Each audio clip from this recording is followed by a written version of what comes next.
This is the weekly EPOCH update, and this one's coming at you a little bit late. I attempt to generally post them on Sundays, but I was out of state the entire weekend.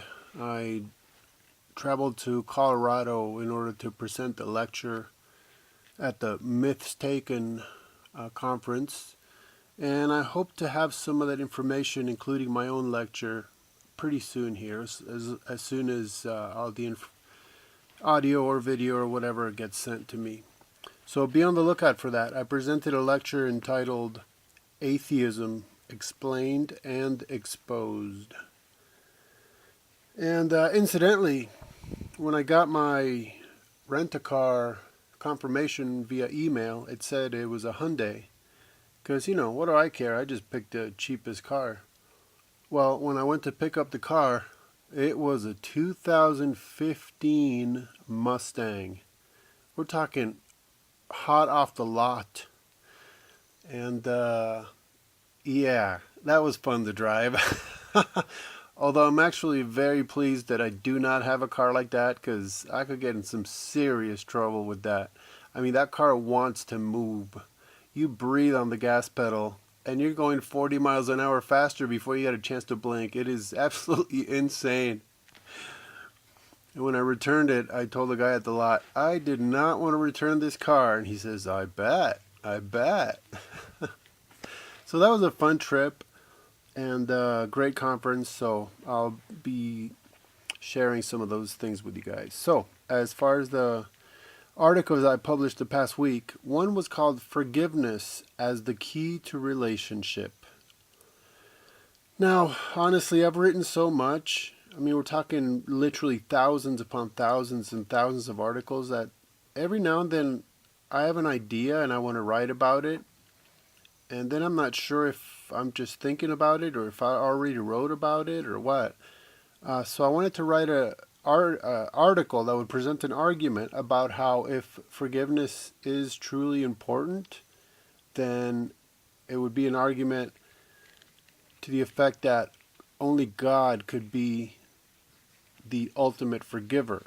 Okay, so meanwhile, Wyatt Fisher got in touch with me, and he posted a very interesting article about 5 key steps in embracing forgiveness, forgiving others.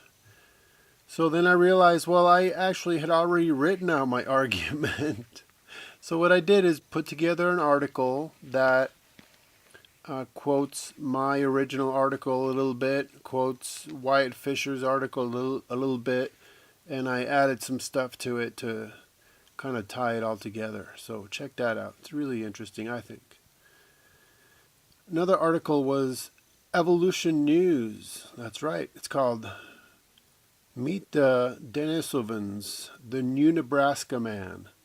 And if you know anything about Nebraska Man, you may be aware that you could find an illustration of Nebraska Man with Nebraska wife and the whole scenario. And it turns out the whole concept was based on one tooth from an extinct pig. Well, likewise, the Denis-o-vans, it's just as bad, if not worse. So what I did in this article is present you a quotation and the way to learn how to read a science story or even a science paper, which is that as you read, you distinguish between actual science on the one hand and pure good old worldview philosophy-based speculation and interpretation of evidence on the other hand. This time around, you'll see that was astonishingly easy to do. Yeah, so go check out what the latest is in evolution news, as, fragments of a fragment of a fragment of a skeleton are made to be something that we have no idea of knowing whether it was or wasn't anything whatsoever. Another article was Gary Gutting and Alan Plantinga, Is Atheism Rational? Now this is really just based on an article I read, a full-length discussion between these two, but I decided to pull certain things out of it and throw in a little comment every now and then on things that I found particularly interesting. So if you're interested in atheism, that's a good one to check out. And lastly, I wrote one on Ancient Aliens, the Satan Conspiracy episode. This one was very interesting. It's really amazing. If you know anything about Gnosticism, or, well, you know anything about the manner whereby Satan goes about doing things, is he'll always copy what God has done, but he turns it upside down, inside out, and backwards. So that, for instance, in Gnosticism, you get some pure, absolutely pure forms of Satanism, in that the Gnostic texts, many which were found at Nag Hammadi, they portray the Creator God as an ignorant, tyrannical God, and then they portray the Satan, the serpent figure, as the literal enlightener of humanity, who freed us from the tyranny of a God who wanted to keep us nice and ignorant lack, so that he brought us freedom through breaking God's commandments and acquiring knowledge from the tree of good and evil. Of course, since good was proclaimed to be in existence some 9 times before Eve ate of the fruit, what could possibly have been gained from the tree of the knowledge of good and evil, except for evil?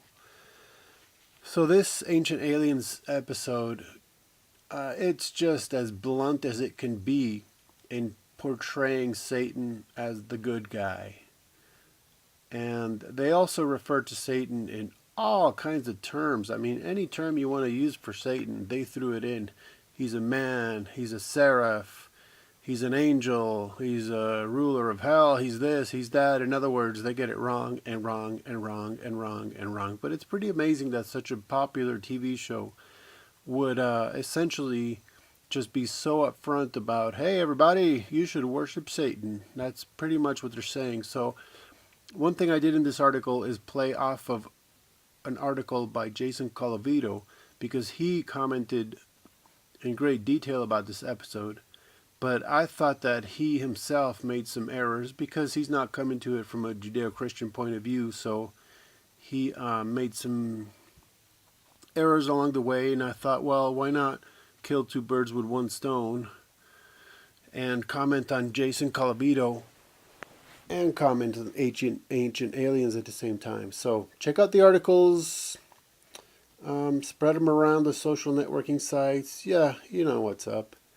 Personally, I don't like watching those YouTube videos. They're like, follow me on Twitter, follow me on Facebook, follow my blog, follow my site, subscribe to this, do that. Maybe I'd get more viewers if I begged them, but I figure, hey, if you're watching this, you know how to use the internet, you know what's up. All right, till next time.